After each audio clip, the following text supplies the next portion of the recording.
Alright guys, so at this point you have learned pretty much everything except a few extensions on electron configuration. I'll teach you a shortcut called the noble gas configuration. I'll teach you what ions would look like if they've lost or gained electrons, and I'll teach you a few little variances here and there about like group configuration, etc. But this will be extremely quick and extremely easy since we've already spent so much time on orbital diagrams and labeling that periodic table. So this will be really quick. You are probably already an expert at this. You may just need some practice. Okay? Something that I want to point out, however, is that I don't want you to think you need to draw those orbital diagrams for every single element that we ask you for. Okay? We will specify orbital diagram if we want you to add those arrows to your electron configuration. Otherwise, this is how you will do most of the rest of our electron configurations. So I just keep my periodic table handy because I just use this over and over and over for electron configurations. So it's just like a map. Your element is place on the periodic table is like the home address for these electrons. Okay, remember these are electrons in their ground state. So let's just start with some elements and write a few electron configurations, and then I'll let you do some practice problems from the packet. So let's just do phosphorus. This is the one that's sticking out to me to do.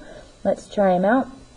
So you can't just, unless you're asked for the final entry configuration, which we looked at a few videos ago, unless you're asked for the final entry configuration, you have to start at the very beginning. Okay, so there's no cheating. Maybe when I give you the shortcut, but as of right now, we're doing the full electron configuration. So you're going to start up here, energy level 1, sub level 1, very beginning square. Okay, you're going to write, so we're doing phosphorus, P. He starts with 1s, and you have 2 electrons in your s sublevel. I'm sorry that that's very glary. Okay, still not there yet. So come all the way back and start at energy level 2.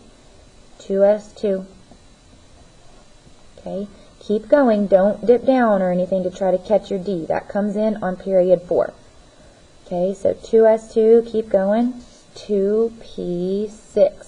We are still not to phosphorus, so come back and start at 3s2. Keep going. 3p, and this is where phosphorus is. He's on the 3p sublevel, and he is 1, 2, 3 orbitals in. Okay, so 3p, 3. 3p with 3 electrons. Your valence electrons, I want to point this out, are on your highest energy level, right? So if you're asked how many valence electrons phosphorus has, you could go about it several ways. I've already mentioned the fact that you can look above and see that it has 5 valence electrons. But you can also count the electrons from its highest energy level. Okay, so the highest energy level is 3, so 2 plus 3 is 5. 5 valence electrons. Just a little random tidbit for you. Okay, so let's do one where we have to go into the D block and drop down an energy level. Let's do nickel. He's right here. So you're going to get really good at those first few energy levels because you're going to write them over and over and over again. Okay, so nickel starts up here at hydrogen, 1s2, 2s2, 2p6, still not there. Coming back around to energy level 3, 3s2, 3p6, still not there. We're at argon. Argon is the noble gas right before you get to period 4. Okay, so period 4, that is nickel's period that he's on. So now we need to kind of stop just mindlessly writing electron configurations and actually pay attention to what we're doing. So 4s2. Now we're in the D block. Remember to go down to 3D, and he is 1, 2, 3, 4, 5, 6, 7, 8. 8 spots in.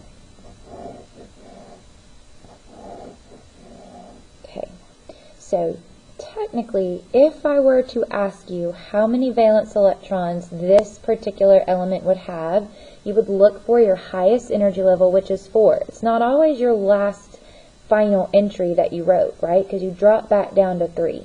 So your highest energy level is 4, so you have 2 valence electrons. Now remember, your transition metals, they're called multivalent. That means they have a wishy-washy number of valence electrons. But in this particular electron configuration, if I were to ask you how many valence electrons you have, looks like he appears to have 2 valence electrons. Okay? So go ahead and flip to page 7. This is where you have a lot of practice problems.